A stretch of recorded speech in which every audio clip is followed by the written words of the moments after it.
नमस्कार मंडळी, मी तुमचा लाडका मित्र वरद विजय चव्हाण आणि मी तुम्हा सर्वांचं माझ्या यूट्यूब चॅनलमध्ये स्वागत करत आहे. मंडळी, अप्सरा नावाचा नवीन मराठी सिनेमा येत्या 10 मे 2024 रोजी आपल्या भेटीला आपल्या जवळच्या सिनेमागृहात येणार आहे. आता या सिनेमाचा नुकताच टीझर आपल्या भेटीला आलेला आहे. टीझरवरनं पुन्हा एकदा ही तरुण लव्ह स्टोरी वाटते आहे आणि टीझरमध्ये असं काही अजून फार या सिनेमाच्या बांधण्याबद्दल कळलेलं नाही आहे.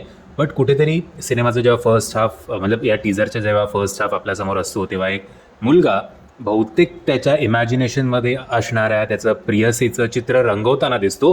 सॉर्ट ऑफ जसा दिल तो पागल है मध्ये शाहरुख खान माया ये है माया वो है माया याव है माया ताव है या असं काहीतरी करायचा, तसंच आय थिंक याचं सुरुवातीला असतं. आणि मग ती मुलगी जी त्यांनी स्वप्नात रंगवलेली असते, जिचं चित्र त्यांनी काढलेलं असतं, ती प्रत्यक्षात त्याच्यासमोर आल्यानंतर तो एकदम आय थिंक मॅड होऊन जातो तिच्या प्रेमात. आता ही एक गरीब मुलाची आणि श्रीमंत किंवा पॉलिटिकल बॅकग्राऊंड असलेल्या मुलीची प्रेमकथा आहे की हा एक लव्ह ट्रँगल आहे? कारण बाकीचे मोठमोठे कलाकार आपल्याला एक छोटीशी झलक आपल्याला त्यांची दिसते आणि असं वाटतंय की जरा बॅकग्राऊंड यांचं जे आहे ते पॉलिटिकल असेल.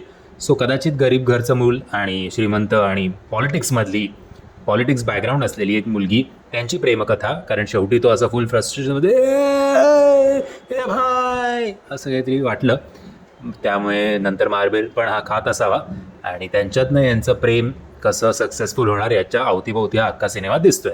एनिवेज, आता 10 मेला फार काही वेळ उरला नाही आहे. सो लवकरच याचा ट्रेलरसुद्धा आपल्याला भेटीला येईल आणि आपल्याला याची बांधण्यासुद्धा कळेल. म्हणजे जर हा टीझर तुम्ही आणि हा टीझरमधलं एक सगळ्यात मला आवडलेली गोष्ट ती म्हणजे जे बॅकग्राऊंडमध्ये गाणं चालतं ना, ते मस्त वाटलं मला ऐकायला. माहिती नाही फुल गाणं कसं असेल, पण आत्ता तरी टीझरमध्ये ते गाणं मजा येत होती ऐकायला बुवा. सो त्या गाण्याचं खरंच कौतुक. म्हणजे जर हा टीझर तुम्ही बघितला नसेल तर त्याची लिंक मी तुम्हाला खाली डिस्क्रिप्शन बॉक्समध्ये देतोय. मी आशा करतो तुम्हाला हा व्हिडिओ आवडला असेल. जर तुम्हाला हा व्हिडिओ आवडला असेल तर प्लीज या व्हिडिओला लाईक, शेअर आणि चॅनलला सबस्क्राईब करायला विसरू नका. जय हिंद, जय महाराष्ट्र.